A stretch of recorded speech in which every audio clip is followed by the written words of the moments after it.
మెళ్ళో తాళి కట్టినవాడు ఎంత మోసం చేసినా అతనంటే నీకెంత ఇష్టమో తెలుసుకున్నాను. కాని ఒక్క విషయం లక్ష్మి, నా సంతోషం కూడా నువ్వు బావుంటే చాలు, నీ భవిష్యత్తు ఆనందంగా ఉంటే చాలన్న చిన్న ఆశ. అందుకే నీ మనసు నొప్పించాను. అమ్మా, మీ కోపంలో అయినా సరే నా మీద ప్రేమే ఉందని నాకు తెలుసు.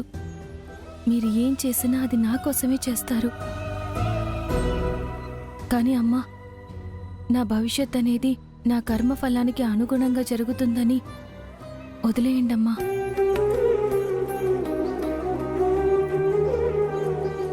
సరే, నేను నిన్ను ఇంకెప్పుడు ఇబ్బంది పెట్టను. కానీ ఒక్క విషయం ఆలోచించు, నీకు సంతోషం అనేదే లేకుండా చేసిన వాళ్ల కోసం నువ్వు ఎక్కువగా తాపత్రయపడుతున్నావు. నీ సంతోషం, నీ భవిష్యత్తు గురించి ఆలోచించి ఒక నిర్ణయం తీసుకో. ఇంతకు మించి నేనేం చెప్పలేనమ్మా. సరే, పడుకో అమ్మా.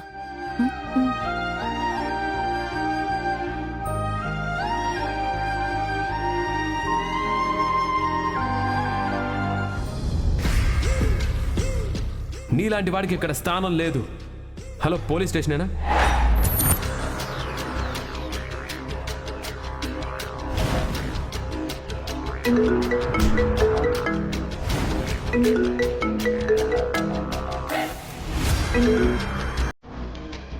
హలో హలో అంబిక గారు, గవర్నమెంట్ ప్రెస్టీజియస్ ప్రాజెక్ట్ అనౌన్స్ చేసింది. చూసారా? Yeah, I know. ఈ ప్రాజెక్ట్కి మా కాంపిటీషన్ వచ్చేది మీ మేనల్లుడు విహారీయే. యా, ఆ కాంట్రాక్ట్ కోసం విహారీ ఈగర్లీ వెయిట్ చేస్తున్నాడు. మీరేం చేస్తారో ఎలా చేస్తారో తెలీదు. విహారీ ఈ ప్రాజెక్ట్కి టెండర్ వేయకూడదు. అసలు ఎలాంటి కొటేషన్ మీ కంపెనీ నుంచి రాకూడదు. ఈ పని చేస్తే నాకేంటి లాభం? ప్రాజెక్ట్లో 10% ఆఫ్ మనీ మీకు ఇస్తాను. మీరిచ్చే 10-20% నాకు అక్కర్లేదు. మరేం కావాలి? నా కంపెనీస్ అన్నీ నా చేతుల్లోకి రావాలి. ఓకే, మీకు ఆ విషయంలో ఎలాంటి హెల్ప్ కావాలన్నా చేయటానికి మేము రెడీగా ఉంటాం. సరే, మీ పని అయిపోయినట్టే. మిగిలింది నేను చూసుకుంటాను. అలాగే. సుభాష్ని జైల్లో పెట్టించావు కదా విహారీ, ఇప్పుడు నీ వంతు. టైం చూసి నిన్ను ఊచ లెక్కించేలా చేయకపోతే నా పేరు అంబిక అయ్యే కాదు.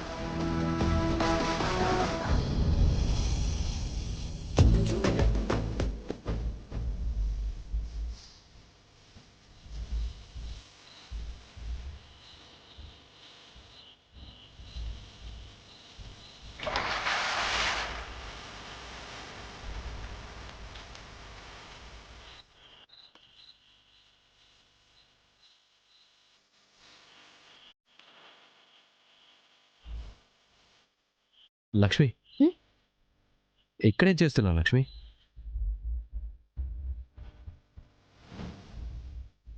ఏం లేదు విహారీ గారు, ఊరికే. ఎక్కడ మొదలైన మన జర్నీ ఎక్కడి దాకా వచ్చింది? ఎన్నో మలుపులు, ఎన్నో సమస్యలు, ఎన్నో అడ్డంకులు దాటి ఇక్కడి దాకా వచ్చింది. మనది అనుకోని ప్రయాణం, ఎప్పుడూ చూడని మార్గం, ఎప్పటికీ చేరలేని లక్ష్యం విహారీ గారు. ఎందుకు నువ్వెప్పటికీ చేరలేనంటున్నావు? విహారీ గారు, ఎడారిలో కొత్తగా నడిచే వాళ్ళకి ఎండమావి కొంచెం దూరంలో ఉన్నట్టే కనపడుతుంది. కానీ అదే ఎడారిలో ఎన్నో ఏళ్లగా ఉండే వాళ్ళకే తెలుస్తుంది ఎండమావనేది ఎడారిలో అరుదని.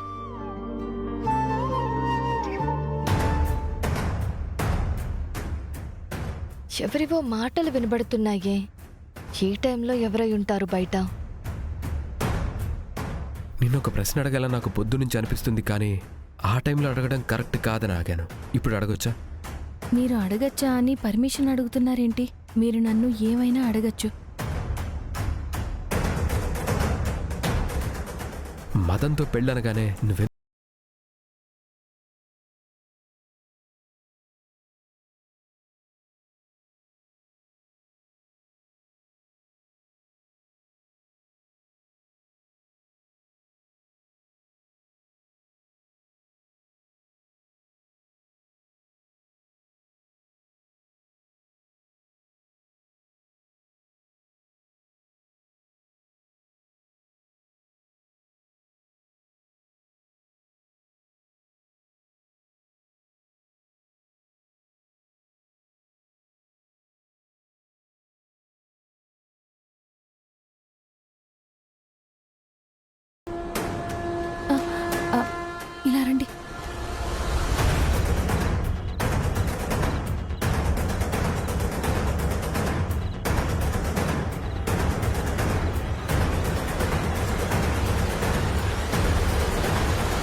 ఎవరో కనిపించరే. ఎవరై ఉంటారు? ఉంటే ఇక్కడే ఉండాలి కదా.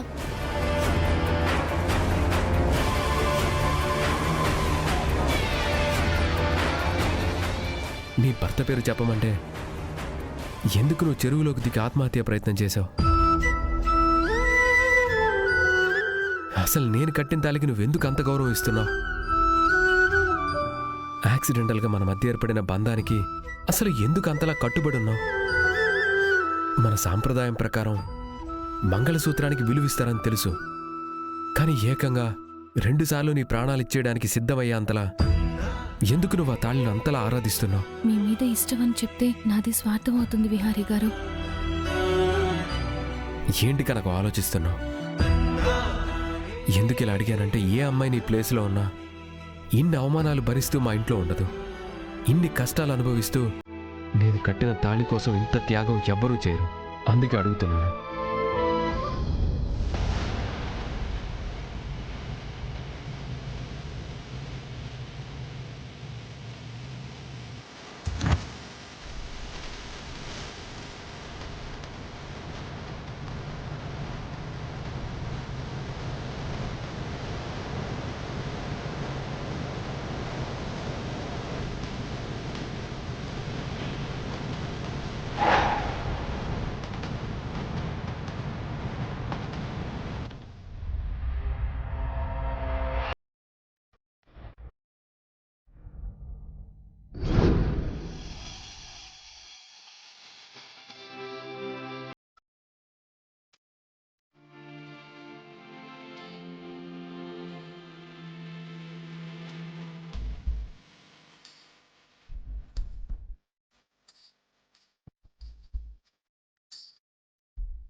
ఈ క్షణం నుంచి నేను నా భార్యగా అంగీకరిస్తున్నాను.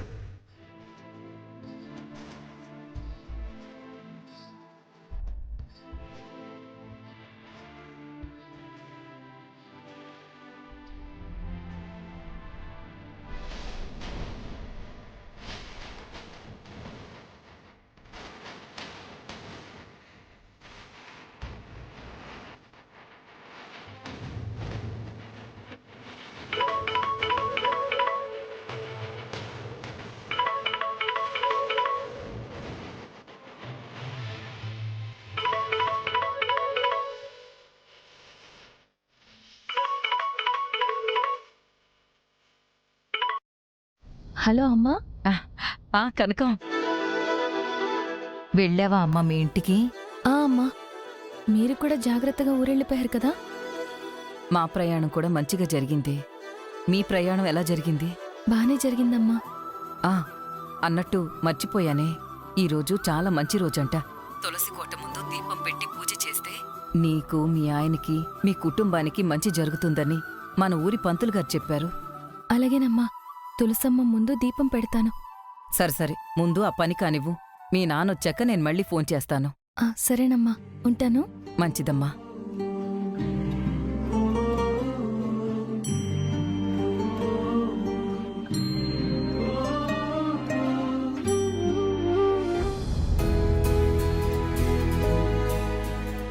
సహస్రా, ఏంటమ్మా? ఈరోజు మన ఇంటి తులసి కోట దగ్గర ఈ ఇంటి కోడలు దీపం పెడితే చాలా మంచిదంట. నువ్వు కాబోయే కోడలివి కదా, పద వెళ్ళి దీపం పెడదు గాని. సరేమ్మా, పద.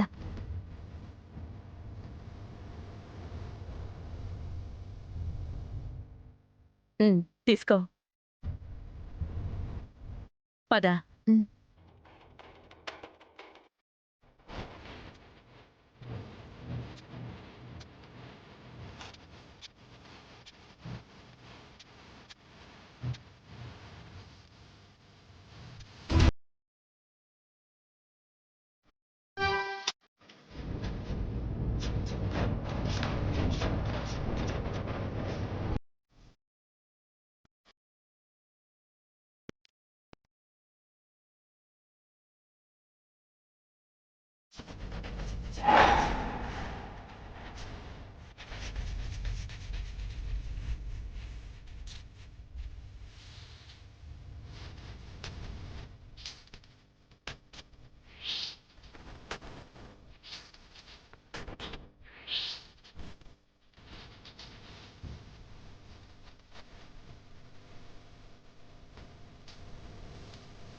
ఏం చేస్తున్నావు నువ్వు?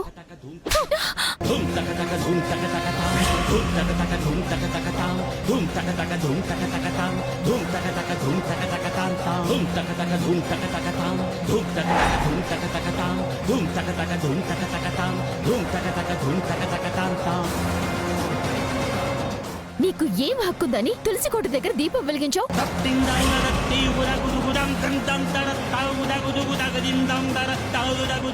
ఏమైంది సహస్ర? ఎందుకలా లక్ష్మిని కొట్టావు? ఈ రోజు తులసి కోట దగ్గర ఈ ఇంటి కోడలు దీపం వెలిగిస్తే మంచిదని సహస్ర దీపం వెలిగించడానికొస్తే ఇదిగో ఇది ఏదో ఈ ఇంటి కోడల్లాగా దీపం వెలిగించి పూజ కూడా చేసింది.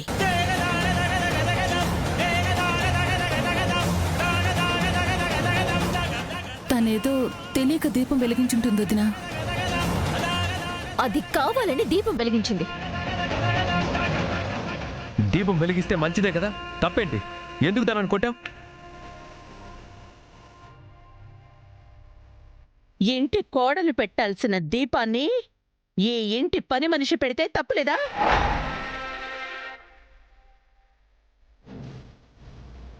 తన స్థానంలో అది దీపం పెడితే కొట్టకుండా ముద్దట్టుకుని అభినందించాలా?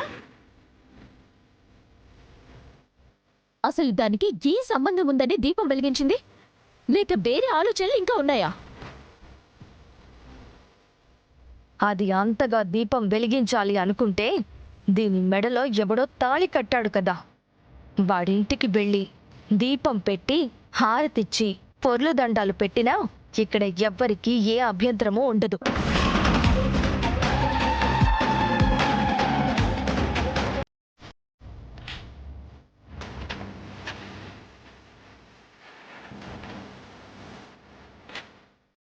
చెప్పవే, కావాలని ఈ దీపం వెలిగించావు కదా? ఈ ఇంటికి నీకు ఏ సంబంధం ఉందని వెలిగించావే?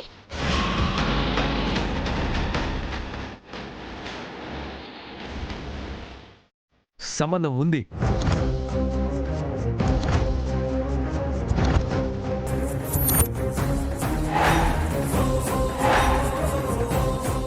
తను ఈ ఇంటి మనిషే.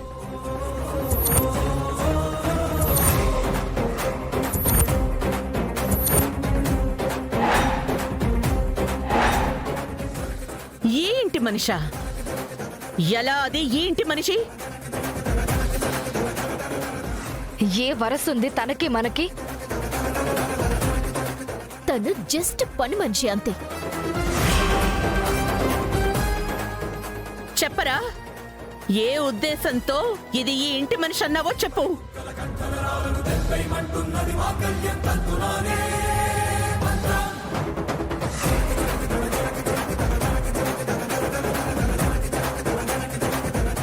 తను ఈ ఇంటి మనిషే.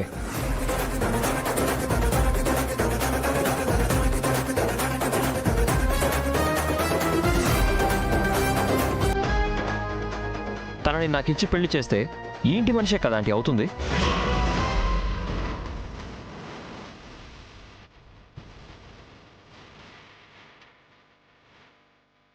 తనని నాకిచ్చి పెళ్లి చేయడంలో మీకెవ్వరికీ అభ్యంతరం లేదు, కానీ జస్ట్ దీపం వెలిగిస్తే మాత్రం తనని కొట్టి ఇష్టం వచ్చినట్టు తిడతారు.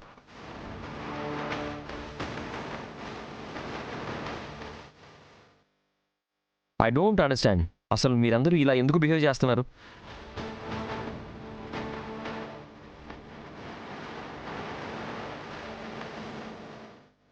అరే, ఒక మనిషిని మనిషిలా చూడండి. ఏదో వాట్ యు కాల్ బానిసలా చూడొద్దు.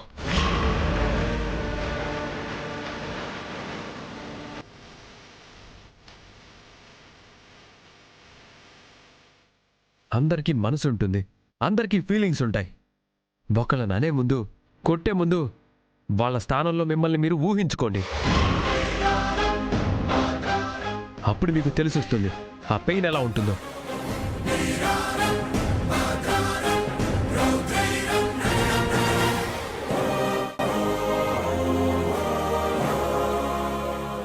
నువ్వు ఈ ఇంటి కోడలి స్థానంలో దీపం పెట్టావు, కానీ నీకు ఈ ఇంట్లో కోడలిగా ఎన్నటికీ గుర్తింపు రానివ్వరు లక్ష్మి. లక్ష్మి, బాధపడకు. రా వెళ్దాం. రా.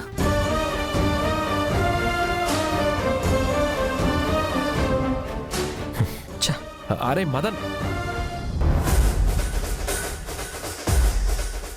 ఫీల్ అవ్వకే.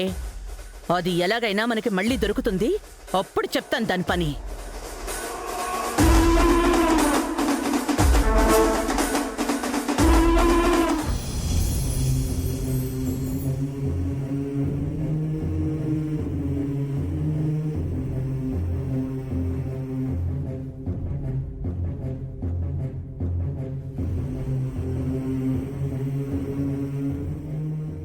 సారీ బావా, ఇందాక నేను వెలిగించాల్సిన దీపం ఆ లక్ష్మి వెలిగించేసరికి కొంచెం కోపం వచ్చి చేసుకున్నాను.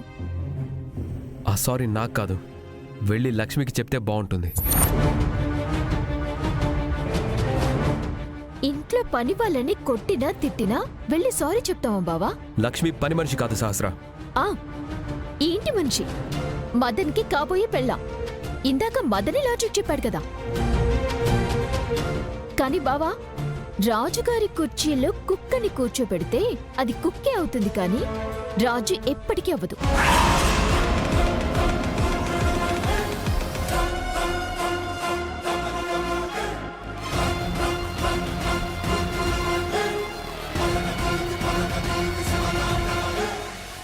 ఏంటి బావా అంత కోపంగా ఉన్నావు? సహస్ర వదులు, వదులు. ఏయ్, ఎందుకొచ్చావు? విహారీ గారికి కాఫీ ఇద్దామని వచ్చాను. కాఫీ తీసుకోండి.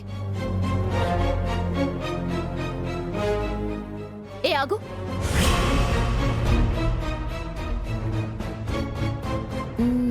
నీకు ఫోటోలు తీయడం వచ్చా?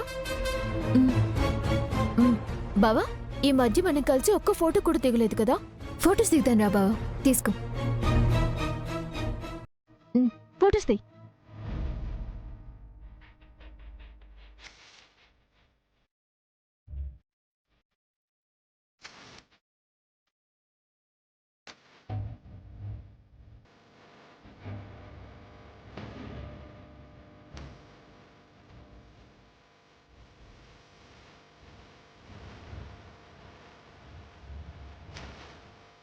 బావా, ఇలా తిరుగు.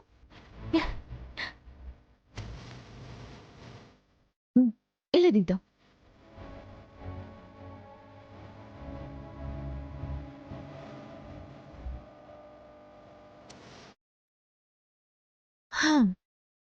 ఇంక చాలు, నువ్వు వెళ్ళు. బావా, ఈ ఫోటోస్ అన్ని స్టేటస్ లో అప్లోడ్ చేస్తాను.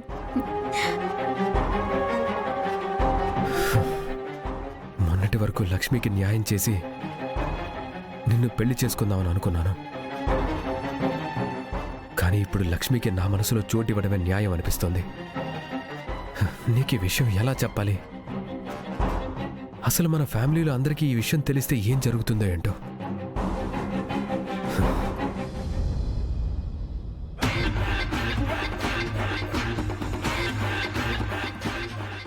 మనకి అవసరం వచ్చినప్పుడు బద్ధ శత్రువులనైనా సరే మాట కలిపి మన దారిలోకి తెచ్చుకోవాలి.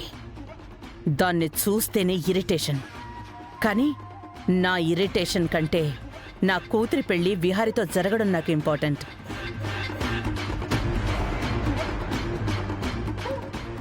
ఏంటి, ఇంకా మీ సద్దుళ్ళు అవ్వలేదా? అయిపోయిందక్కా. కూర్చోండి వదినా. నా ఇంట్లో నాకు మర్యాదలక్కర్లేదు.